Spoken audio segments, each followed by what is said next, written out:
Nothing in the world is worth having or worth doing unless it means effort, pain, difficulty. I have never in my life envied a human being who led an easy life. I have envied a great many people who led difficult lives and led them well. This is all about timing. Nitro does have a Molotov and another smoke, so it could be really rough for Simple to actually get through this. He's going to throw the AWP in. Oh my god! Simple, what is happening? So small, no hit run! We did it!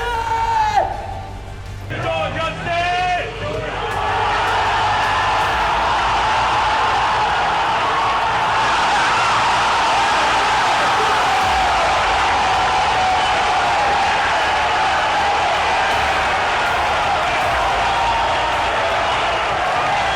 Unbelievable! Victory, quest complete, killing spree, nightmare slain. Whatever you feel when you hear words like this, I'm sure it's a bit of relief along with the dopamine hit of overcoming something difficult or grueling in a game you're currently playing or have played in the past. They don't know me, son! The feeling of getting through these challenges, whether it's in life or in a hobby of yours, I think we can all agree there's a sense of satisfaction and pride that we take in our achievements. They wouldn't mean the same thing if you just got everything handed to you after all. Don't get me wrong, I'd still take $1 million if somebody's offering, but this had me thinking, is the challenge important to a satisfying experience in every genre of game? And if so, what about the challenge keeps you going? What are good challenges in gaming, and what are some poor implementations of a challenge or difficulty that we face? I just wanted to say thank you to everybody who's checked out a video of mine, it means a lot, and if you like discussions like this or reviews, subscribe. I've got a lot more things I'd like to discuss. On to the video. Since the start of games, there's always been a goal: to win. The first video game ever made in 1958 was called Tennis for Two, developed by William Higginbottom, a physicist. Even now, whether you look at a sport like boxing, tennis, basketball, or football, sorry Americans, there's always been the end goal: to win. The big debate I've often had with myself was whether or not it's important for any activity to be difficult. An easier game may be looked down upon by somebody looking to find more challenges in their own life through their hobbies. Hence the reason why we have games that are player versus player, action games, strategy, you name it. Each genre has its own form of difficulty associated with it. We aren't seeking to beat the hardest challenge to look down on others, but we enjoy going against things we're struggling with, whether that's fighting your friend in Street Fighter 2, pulling off a frame-perfect combo, no-hit running your favorite stage in Mega Man, showing your parkour skills in Mario 64. There are limitless ways to find challenge in things we enjoy and show our skills as they develop. A good way to address the topic of difficulty and express it in a visual form would be the effort paradox. Before we can get into this, we need to define effort itself. Effort, according to the Merriam-Webster dictionary, states that it's a conscious exertion of power or hard work. The effort paradox takes this definition and applies it to theory. Humans typically would take the path of least resistance where possible. For example, outsourcing your yard work or ordering food instead of cooking for yourself. So with this logic, we tend to try to put the least amount of effort into something over more to either get it done quickly or to just get it over with. The general outcome is pretty negative though. The less effort we put into things, the worse they turn out, and vice versa. The more effort you put into something, the better the outcome. Now, this isn't always true, and some activities we may deem tedious or not care much about, like throwing out the garbage in a trash can, but I'm not really talking about menial tasks like this. Many people look at others living what they'd consider an ideal life or doing things they would want to partake in themselves and feel a sense of envy, thinking, yeah, I'd want that for myself. The caveat though is always that people don't want to put in the effort required to get what they'd consider an ideal state. A person who has been lifting weights for 10 years will be in better physique than another who hasn't. And while many people may look at the physique of the bodybuilder with admiration, not many would be willing to put in the work if you told them it takes 10 years to get there. A saying I heard a few weeks ago was that many people would like to look good at something instead of actually being good at something, which I think is true. Most people are focused on the destination over the journey. We think we want to have things handed to us or just arrive at the solution with no qualms, and don't get me wrong, this is the case for a lot of inconveniences we might have in our own lives. But I also know that anything I got handed to me or was solved simply just would mean infinitely less compared to something I worked for on my own. I'm a firm believer in that you can make your own success, Things might not always work out as planned, but realistically, if you want something for yourself, there are probably a few avenues to get to your destination. And when things don't work, we go back to the drawing board. I'm not going to speak on any individual situation because I'm not you, and I'm not here to pick apart your life and act like I know what's best for you or the next person, but I do think most goals we strive for are achievable. It just takes the right amount of passion and effort to climb our own mountain. There is a famous story about Picasso. Now, the exact phrasing differs from place to place, but the story goes like this. Picasso was dining at a restaurant when approached by a woman.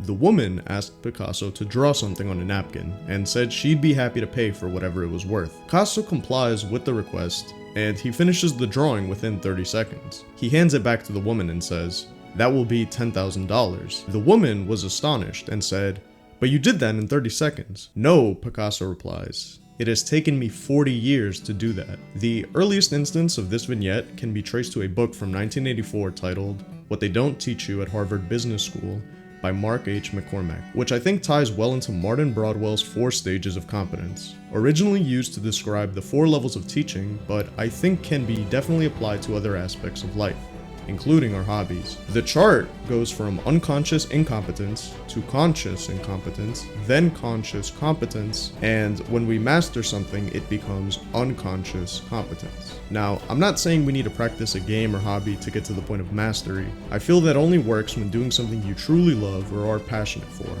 I do think, however, that if a game can abide by this philosophy or tie it into their gameplay loop, the game will become infinitely more satisfying to play. Having some form of mastery or skill expression to teach you, and that can differentiate players from one another to show how far we've come is a great thing. A book by Baldassare Castiglione, sorry for butchering the name Italians, titled The Book of the Courtier has an interesting quote. A courtier is one that attends to a royal court and serves as an advisor to the king and queen. Now, the specifics aren't important for this video, but the quote I'd like to touch up on is, "I have found quite a universal rule, to practice in all things a certain sprezzatura or nonchalance, so as to conceal all art and make whatever is done or said appear to be without effort and almost without any thought about it." The goal with the effort paradox is to essentially take whatever effort you put into it and make something of it, as if this is nothing to you. While I won't say this level of depth goes on in your average Pokemon match or Animal Crossing playthrough, when it is there,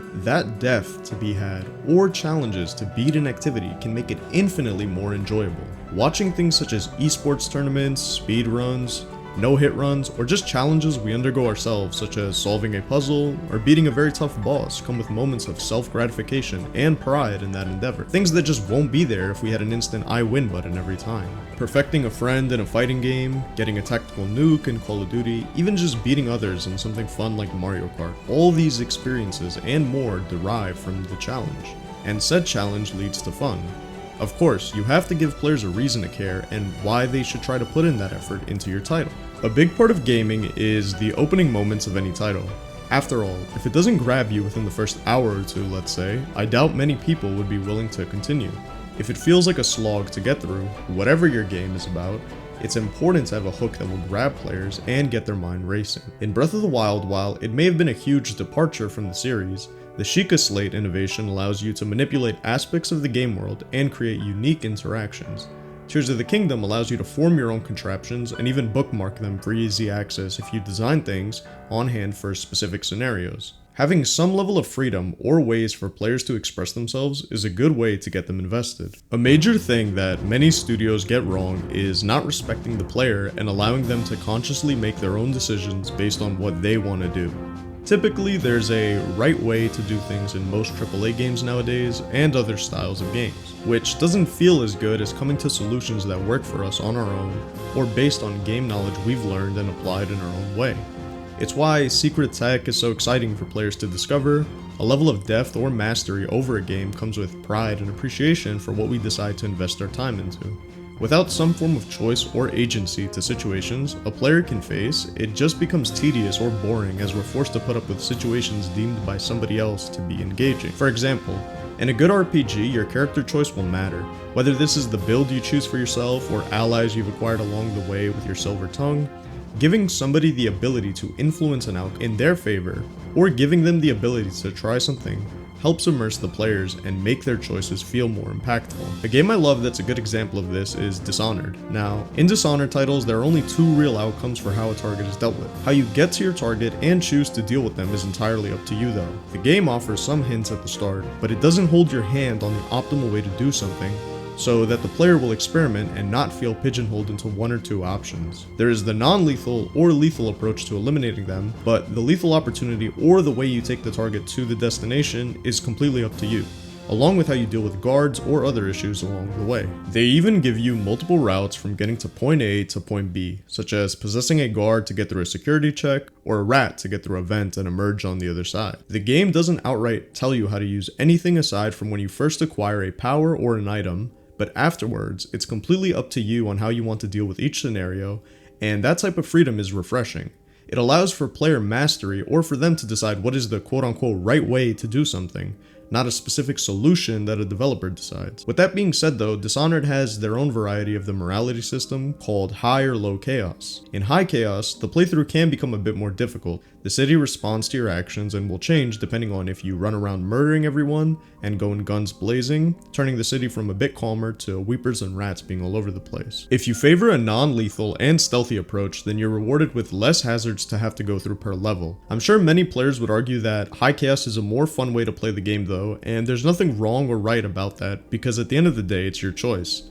Player choice is a great way to alleviate some of the challenge with the title or frustrations somebody might have. If there's a way to deal with something that works out better for one player over the other, then that's a great thing and adds to the experience. Again, respecting the player to figure it out and come out on top. Zelda titles are prime examples of presenting puzzles to us without much guidance on what to do. It's not for everybody, but the game gives you the freedom to explore and try to find that solution without outright telling you or giving you hints if you don't want them. Can games without challenge be enjoyed just to relax and get away from your personal life? Absolutely. I'm sure there are plenty of people that only engage with games they consider fun and easy because it's just a pastime, which is something I enjoy doing too. Seeing who comes out on top over a hard-fought battle, whether it's mechanical prowess in something such as a shooter, the mind games associated with something such as chess or poker, or maybe to see who can complete an activity faster present in stuff such as racing games and speedruns of any style. I would argue that while yes, challenge is important in gaming, as it's a good way to get a player invested and constantly engaged with said game, it's not the only important factor to keep someone's presence or enjoyment in a title. The game feel or vibe is probably more important than even difficulty or any other factor you could think of to attribute to a game's enjoyment. Yeah, game feel is a very broad topic and can be associated with everything that makes up the IP you're thinking of, but in its simplest form, if a game is not fun, why bother engaging with the challenging portions or stick with it for longer periods of time? This is where easy segments or easy difficulties of some titles come into play, and are actually the preferred way to experience a title for many people. Let's take the turn-based RPG genre for example. Plenty of people grew up on what is considered the most famous Final Fantasy VII. I want to compare this with my first ever venture into the turn-based genre with Pokemon Fire Red. I played the original FF7 years down the line, in 2020 to be exact, because I love experiencing the originals before I decide to invest myself into an upcoming remake or new content coming to said series. I didn't grow up with this title, and I would argue it still held its difficulty for me when I was 20.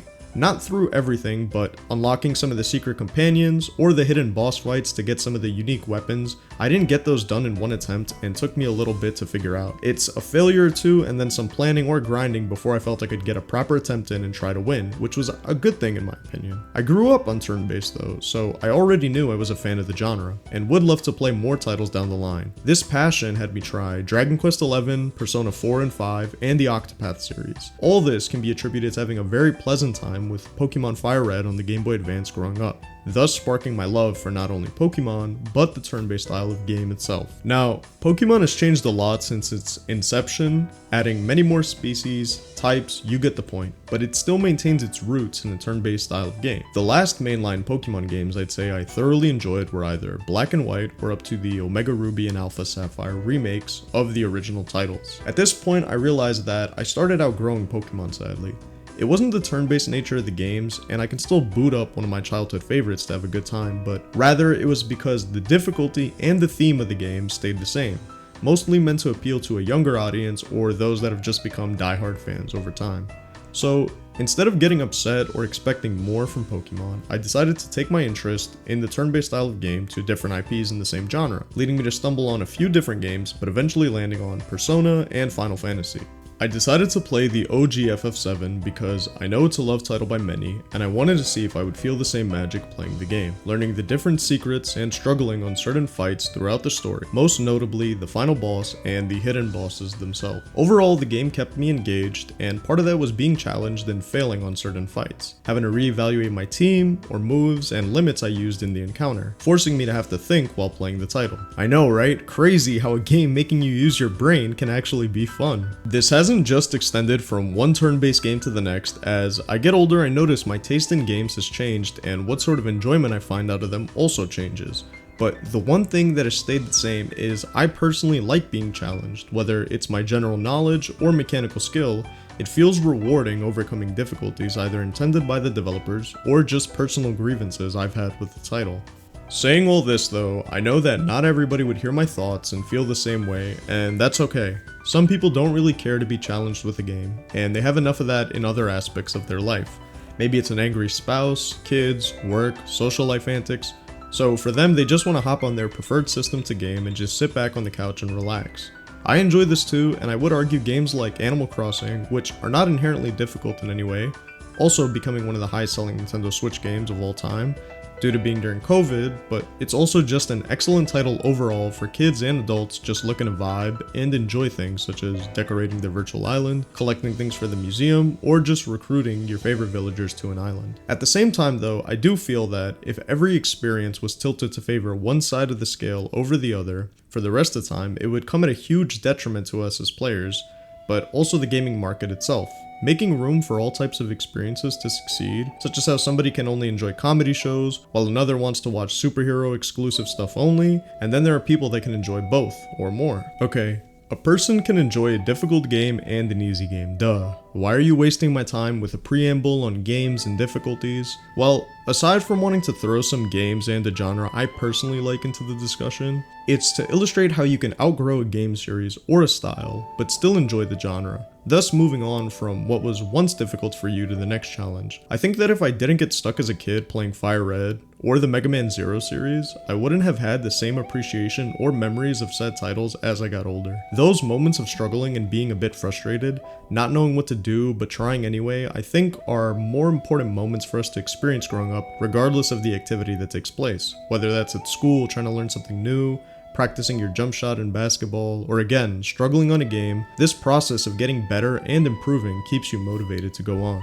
Aside from illustrating the importance of difficulty in hobbies and developing new skills, it's important to discuss what is actual difficulty or artificial. In my opinion, actual difficulty consists of ways to challenge the player's thought process on how they will attempt to solve a certain issue based on what they know or the skills they've developed throughout the game. In Bloodborne, you could consider Father Gascoigne a parry check. Can you get by the fight without parrying him? For sure, I did that on my first playthrough as well. But does learning the game's mechanics make the fight infinitely easier though? 100%. You might not see it as a puzzle, but I like to look at the issues I have in games as problems for me to solve. In Pokemon Fire Red, the first few times I tried playing the game, I'd get stuck on the fight with Blue on the SS Anne because I didn't take typing into account, and my Charmeleon would get slammed for attempting to solo his team and getting stuck on his Wartortle. This caused me to start over the game a few times out of frustration, but eventually Kid Me realized I should level up other Pokemon and try something else out for the fight. It bothered me at first, but it changed the way I see the game, and it caused me to start taking Pokemon and their typings into account for future gyms and the like. If I read what the game told me, I'm sure I could have figured this out earlier, but I was just enjoying battling and running around the world. This know-how from then on caused me to have an easier time with future titles of Pokemon. While it's a shame that the base games don't have some sort of hard mode or a way to alter the difficulty for myself, aside from self-imposed rules, putting the game into set over switch for battles, it was never intended to be a brutal experience or one that will have you puzzled on how to move on. This feedback loop of learning though and seeing myself get better in the older titles made 5-year-old me a happy camper and excited for subsequent releases, as I truly felt like I was becoming the best trainer in each region. Eventually, this feeling of enjoyment from overcoming adversity or learning about new species of Pokemon and what they can do wore off for me personally, but the hunger to find experiences like that most definitely transitioned into other games I'd play in the future. This is an example of difficulty done well in my opinion. It's not the hardest game in the world, and for most of us, this is knowledge we have now. So these games are a breeze, but the game has something to teach you and checks you on your knowledge of its mechanics, albeit in a very simplistic form. Mega Man Zero has a very simplistic elemental trio of chips that most bosses were weak to. It wasn't anything crazy, but you had to spend a few seconds at the start trying to figure out what boss was weak to what, and to turn the tide in your favor.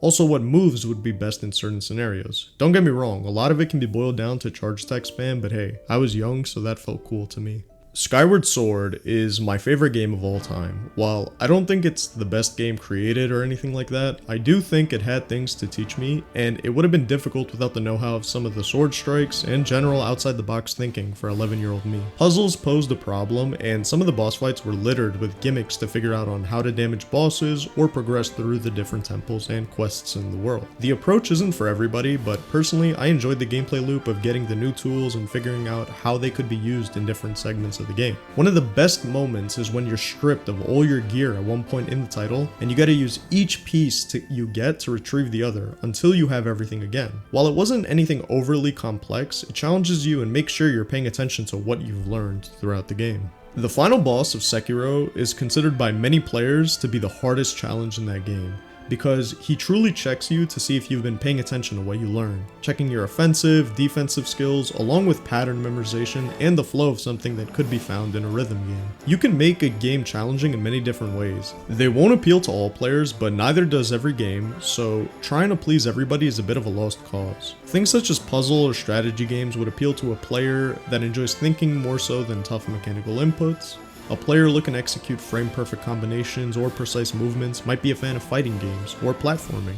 The list can go on and on about what players find challenging, but the point is that there are many different avenues to get it right, not a one-size-fits-all solution, which is good and allows for developer and player expression. There are many ways to give challenges or a sense of difficulty for players to tackle, but what about when a player isn't happy with the difficulty of your title and deems it's unfair or bad design? Well, I think there are a few ways to look at this. The first would be the player's own fault, as they may not understand what the game is asking of them, or maybe they just don't find the way to deal with said issues that are presented in a game enjoyable. Some players lack the accountability to blame themselves and try to adapt to certain systems. I'm guilty of this myself at times. I'd say a good description of this would be cheap one-shots found in older titles. While some fans who have played said games multiple times might not have an issue with this, I'm looking at us Mega Man fans, a new fan or somebody trying out the series for the first time might not find the endgame stages in something such as X2 enjoyable. Or even better, you could look at the Mega Man Zero games. Due to being on the Game Boy Advance, they suffer from screen crunch, which means off-screen deaths are a prevalent thing at those titles, along with mobs spawning in places you wouldn't necessarily expect your first time running through a stage because you just simply can't see it coming.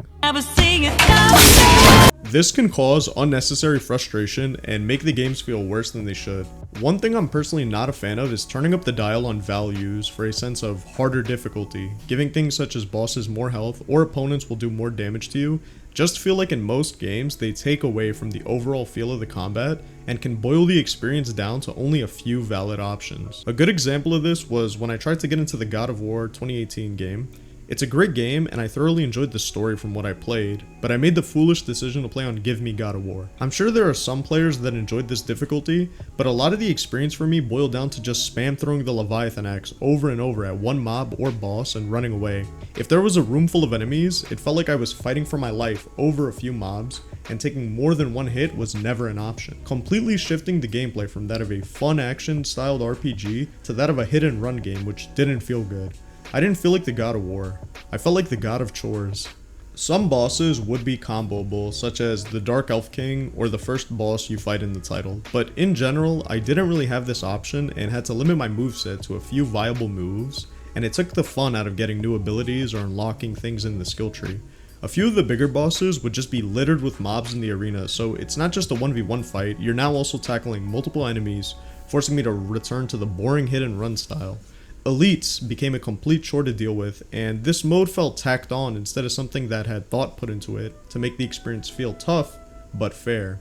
I guess you could argue that's why they don't let you turn on the difficulty when you're on this mode, but it felt like an oversight and completely altered my experience with the game for the worse. I started dreading combat encounters and only enjoyed the peaceful moments where it'd be cutscenes or people talking. I've read that the difficulty smooths out after the first 8 to 10 hours or so, but that's too much time for it to start feeling fair in my opinion. I can't remember how long it takes to get past the Dark Elf King, but a bit after that I felt demotivated to play, so around there I can't say it felt good. Now, I'm sure there are some masochists that really enjoyed this mode, but I can't say I was one of them, and this then caused the game to be soured on for me. On the other hand, funnily enough, I think Resident Evil 2's remake's hardcore difficulty was great. While turning up the tankiness of the zombies and what type of shots will stagger or kill them, it played into the overall experience a bit better as a survival horror game.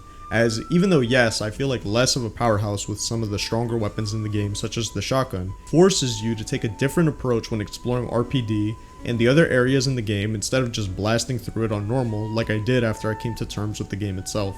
The less inventory space as well made it even more important what items I chose to bring with me and where I left stuff for later. Individual scalings and the like don't really add much to the game and don't make for a much different experience in my opinion for most titles. Now, on some games this type of difficulty adjustment is fine as the game either gives you appropriate tools to not take damage or they make sure multiple options are still good so the player doesn't feel trapped into a box of only a few good items or abilities to use, but I can't say this is the case for most experiences with some sort of difficulty slider. Failure in games is an important talking point as naturally, if a game is tough, there's a high chance you're gonna fail. Normally, this doesn't feel good in games, but some titles have managed to make a player feel like they're accountable or to be okay with the failure. With recent releases such as Lies of P and Lords of the Fallen naturally being compared to one another, and with the Dark Souls franchise itself, it made me wonder if any studio can make a difficult title. This might sound like a stupid discussion at first glance, but think about it. When From Software develops a new title, if you're a fan of their work, you probably look at that with excitement and are ready for the next challenge.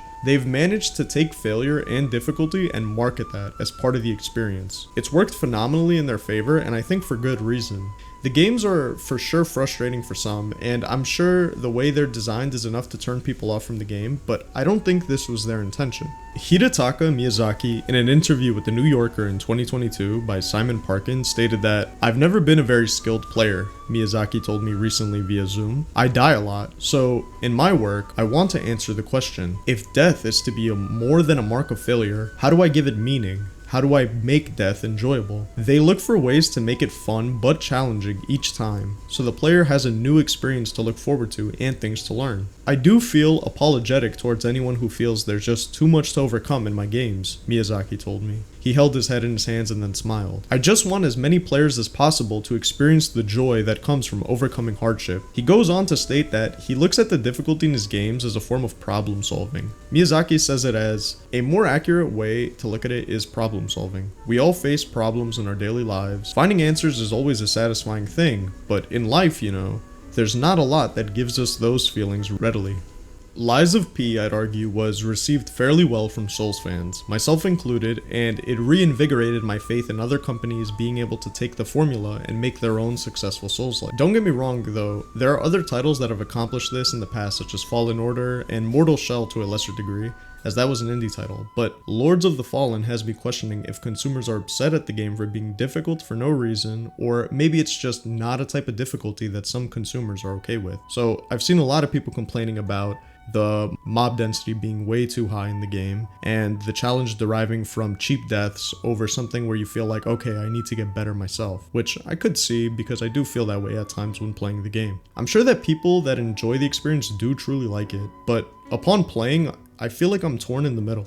I certainly don't think it's a horrible title, but I was wondering if I'd be okay with the same mechanics if this was my first experience, or if the Souls games were like this. In general, I'd argue probably not, as I think this approach doesn't feel super good in the first few hours of gameplay. I don't think the game is bad, but such things such as the weapon feel, character movement, the weight system, they're different to what I personally know. It's ingrained in my muscle memory to be accustomed to the movement and other systems from that of a Souls game. So when new IPs come along and they are trying to be different, it can be a bit confusing or jarring to get used to. Is this because they're trying to differentiate themselves, or is this because the company felt like these animations and choices would be satisfying to players? It definitely wasn't all for naught, as there are vocal enjoyers of this product, but there are also many people that would argue it feels as if it's unpolished or the gameplay is rough around the edges. I'm not telling you what to think of Lords of the Fallen and whether you should hate or like this style of game, but at the same time, I can't say I've been head over heels for it.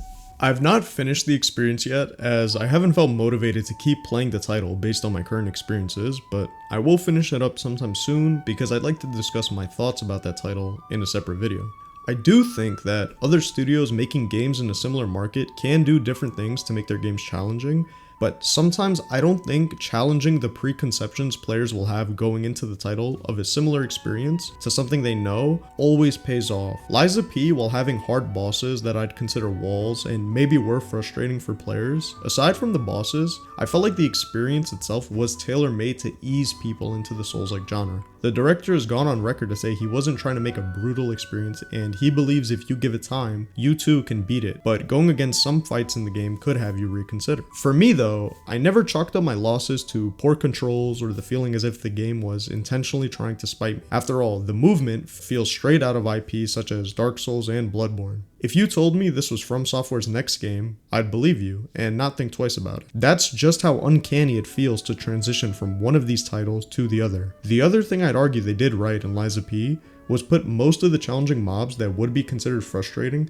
towards the end of the experience. I'm looking at you, jesters and exploding doll ladies. For the first few stages of the game, you don't feel like the game is trying to intentionally screw you over or make things overly difficult. When dying, it feels more so on me, which is a good thing if a game has you feeling like learning over just blaming its systems or your deaths on an excuse. Gamers are known for not having great accountability for fuck-ups or issues they cause, but in Souls games, most of the community accepts these failures as their own and try to find their own ways to succeed. In Lies of P, the game somewhat coddles you in the first beginning missions by keeping the mob types mostly straightforward and not so bizarre or overtuned to give a player the "this is bullshit" feeling. In the later levels, mostly in the final mission for me, is when I felt like the game took off the training wheels and was like, yeah, this is the Dark Souls experience you were expecting. I don't mean it as a negative, but I'd argue there was a spike in difficulty there, and I didn't feel that in earlier levels of the title personally. I was so invested in beating the game though by that point that even if I had a death that I felt like was cheap or the boss was very tough, I had no issues sticking through with it because it wasn't something that happened in the first few hours or in such a weird way to make me feel like the devs were just trying to make this a hard game because that's what they thought Souls-likes are. The game did feel like it was getting harder throughout, but never to the point of a massive disparity between one mission to the other and that the game was going out of its way to be tough. I think it's more important to have a smooth difficulty curve where possible, introducing new mobs not all at once, providing challenging enemy types aside from bosses, and I think a good way to interject difficulty aside from just sliders changing number values is a system similar to that of Dark Souls 2. In Dark Souls 2, bosses actually gain new moves and items change in New Game Plus, keeping the experience familiar but fresh for a player and also making sure they're not entirely comfortable. Things such as putting a ton of mobs in an area similar to Dark Souls 2 Scholar of the First Sin is something that Lords of the Fallen kind of has as well, wasn't probably the best way to go about it. Having good difficulties that players feel are fair will cause the player to feel like they're improving and not overloaded with challenges all the time or a bunch of different problems to put up with just because. More importantly than having a challenge, I'd argue would be the fun of the player and to keep them feeling like they've gotten better.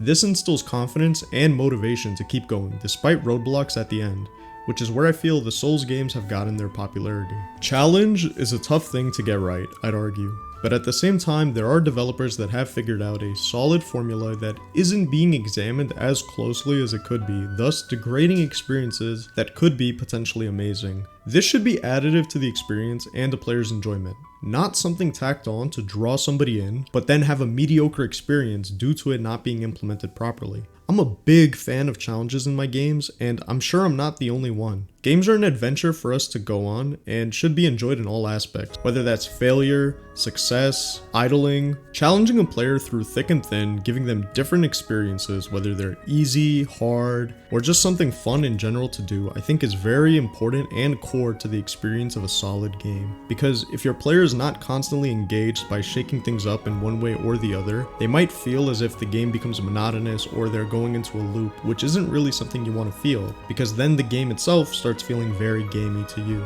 I do love challenges in my games and struggling for hours on ends on certain bosses. I know that's not for everybody and some people don't care about that, or they'll look for an easy way out to do things. That's totally fine.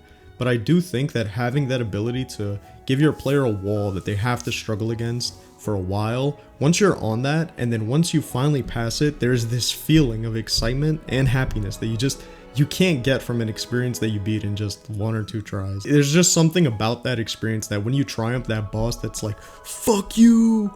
It's so good, and it's something I wouldn't trade for the world. So thank you for your time, and I hope you appreciated the video.